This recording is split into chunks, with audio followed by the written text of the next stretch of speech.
Мы знаем вот сейчас, в данный момент, когда мы с вами здесь разговариваем, где-то люди гибнут, бомбят, дети плачут.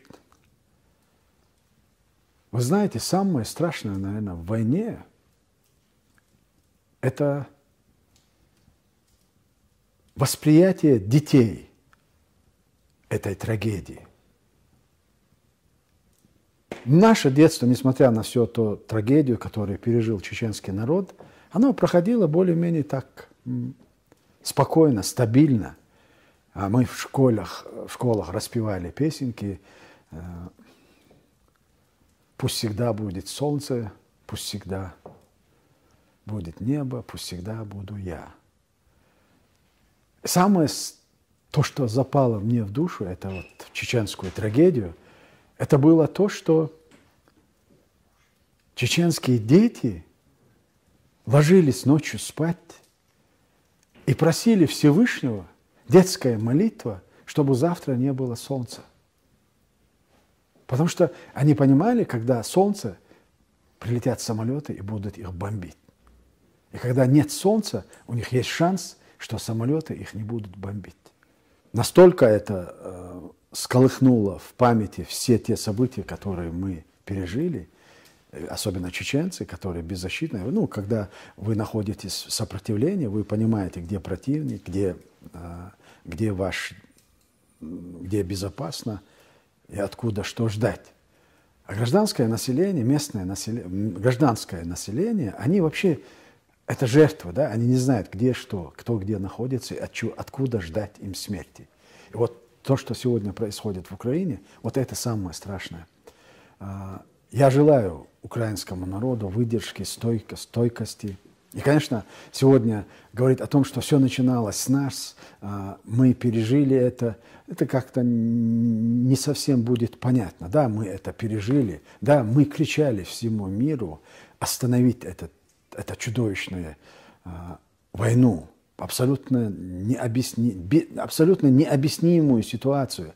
Мы говорим сейчас 30 лет развала Советского Союза. Ну да, мы понимали, что империя зла, ее так назвал Рейган в свое время, Советский Союз. Ну, вроде бы эта империя зла перестала существовать, но для чеченцев в их судьбе ничего не изменилось, потому что буквально через 2 года после распада СССР новая демократическая Россия развязала войну, которому не было аналога после Второй мировой войны. Это не просто мои слова или какая-то пропаганда, к которой мы привыкли в последние годы, то, что происходит в России и на российских. Это реальность, да? Это город Грозный был стерт с лица земли. Десятки населенных пунктов были стерты с лица земли. И тогда еще президент Джохар Дудаев, он говорил, это начало. Ничего не изменилось. Сущность этой субстанции, я даже не знаю, как назвать, это не общество, это не национальность. Я абсолютно не нацист, но в данном случае вот та идеология, имперская политика, вот эта бацилла, которым заряжено российское общество, он определил как русизм. И дал этому четкое разъяснение вот этой имперской идеологии, этой политики, этой человеконенавистнической политики. А с годами мы поняли, и то, что происходит сейчас и сегодня, уже не только сегодня, вчера с Украины, началось-то еще в 99-м уже заново это началось, хотя после Первой войны мы заключили договор о мире, мы были признаны не только Россией, российским государством, мы были признаны 57 странами, это члены ОБСЕ, которые признали нашу Конституцию. Они организовали наши выборы на основе нашей Конституции, Конституции 92 года. Это и есть признание нашей страны, нашего государства. Да, но нужно четко различать. Признание и установление дипломатических отношений – это разные вещи. Это уже следующий этап. А с Россией у нас практически были установлены дипломатические отношения, когда президент Ельцин заявил о том, что с этого дня, с этой минуты, после подписания договора, мы будем строить наши взаимоотношения на общепризнанных принципах и нормах международного права. И мы тогда в это поверили, хотя мы не должны были в это поверить. Но мы потом очень скоро поняли, что вот международное право и принципы международного права, они распространяются далеко не на всех. Они написаны, и они реализовываются, и они выполняются только для сильных мира сего, но не для малых народов. Ну, казалось бы, мы тогда не являлись официально субъектом международного права, мы не были членами Ассамблеи ООН, мы не вступали ни в какую международную организацию.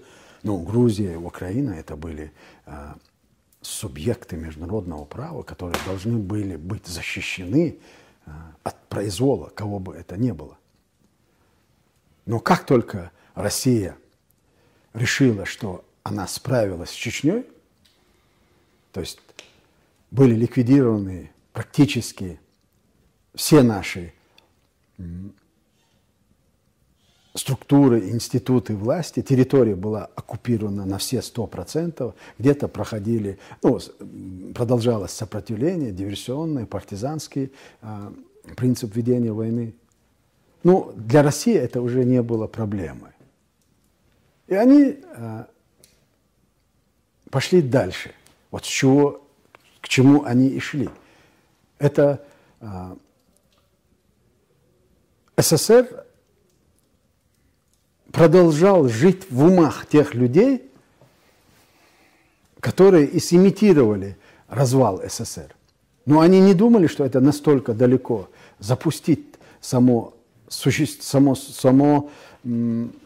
существование вот такой ситуации. То есть их изначально была задача, она была, СССР-то не распался, хотя многие считают, что СССР распался. Нет, СССР трансформировался в СНГ. Это было другое государственное образование, которое СССР трансформировалось.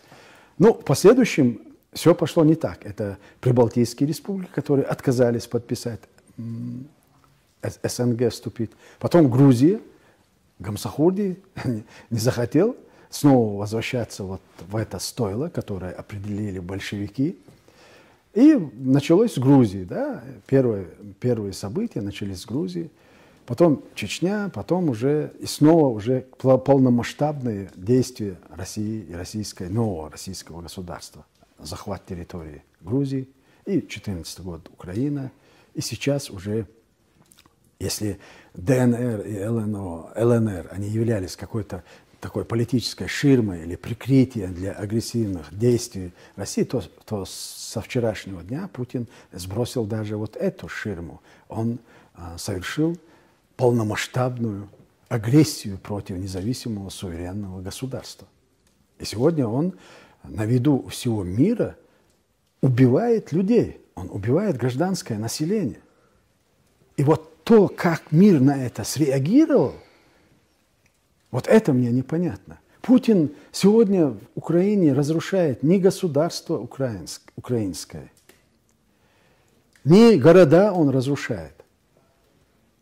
Он разрушил всю мировую систему мирового порядка, структуры мирового порядка. Он разрушил все, что можно, до сих пор было или считалось легитимным, он разрушил всю легитимность сегодняшнего мира. И мир просто наблюдает за тем, что он делает. Вот это мне непонятно. И в связи с этим я хочу еще раз пожелать украинскому народу, руководству Украины и всем украинцам выдержки и стойкости. И чтобы они не рассчитывали ни на кого, кроме самих себя и на Всевышнего. В первую очередь на Всевышнего и на самих себя. Потому что в этой ситуации они могут только. И сегодня не может быть перемирия между Украиной и Россией, не может быть перемирия. Там кто-то должен победить. И вот они сегодня Путин и Белоруссия, Россия и Белоруссия, или Путин и Лукашенко подставили вот эти два государства, и Белоруссию, и Россию, и поставили в такое положение, поражение будет равнозначно исчезновению вот того государства, которое мы знали до сих пор, я имею в виду Россию. Российское государство, которое было известно до сегодняшнего дня миру, вот это государство перестанет существовать, если Украина выдержит. И вот поэтому сегодня я желаю украинцам выдержки, стойкости и хочу заверить их, с нашей стороны, может это кажется сегодня как бы и несерьезным, но мы всецело поддерживаем вашу борьбу и морально, и во всех отношениях мы готовы прийти на помощь. И чеченцы сегодня, свободные чеченцы, те чеченцы, которые понимают и для которых свобода – это не просто пустое слово, они живут этим, они находятся в Украине, они вместе с украинцами воюют за независимость и свободу. И сегодня судьба мира, не только Чечни, Украины, сегодня судьба и будущее всего мира, она решается в Украине. Абсолютно. Это все должны понимать, что если сегодня Украина проиграет, то у сегодняшнего человечества, нашего поколения, нет будущего.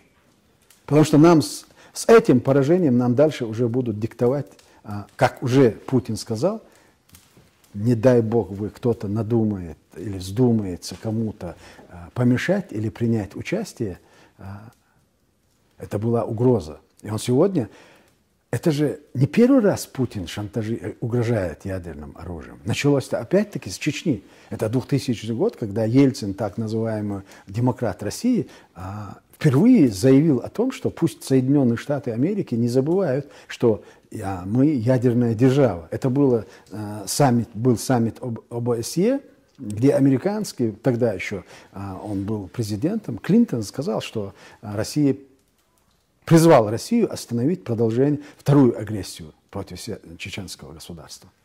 И вот на это была реакция такова. Пусть Америка не забывает и не диктует нам, что нам делать. Не забывает, что мы ядерная держава. И вот что весь мир будет делать с этой ядерной державой и с Путиным, вот это уже, конечно, задача непростая. Путин до сих пор являлся исключительно сначала чеченской проблемой, потом грузинской, потом украинской проблемой. Но сегодня Путин является проблемой номер один всего мира. И мир, который вырастил его, и российское общество, которое полностью поддерживает его во всех его начинаниях, и общество несет ответственность, и международное сообщество, в любом случае, те институты, которые были призваны пресекать такого рода действия, они несут ответственность за это. Потому что российское общество, вот вообще у меня не укладывается в голове, вот россияне все знали, что Путин взорвал дома в Москве, Волгодонске, Буйнакске. Это просто достоверно. Каждого русского вы спросите, он знает, что эти взрывы были взорваны Путиным и его структурой ФСБ.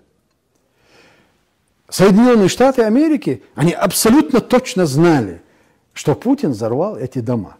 Это не просто мои догадки. Да? Когда Ковалев был в Москве, Борис Немцов еще живой, они ездили в Москву, встречались с конгрессменами и говорили о том, Путин организовал и взорвал дома. Вы не можете его принимать и считать его своим партнером, союзником, или он не рукопожатный.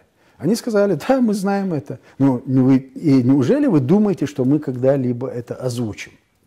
Мы это знаем, но мы никогда это не озвучим. И вот они его вырастили. Он сегодня тот, кто уже угрожает всему миру.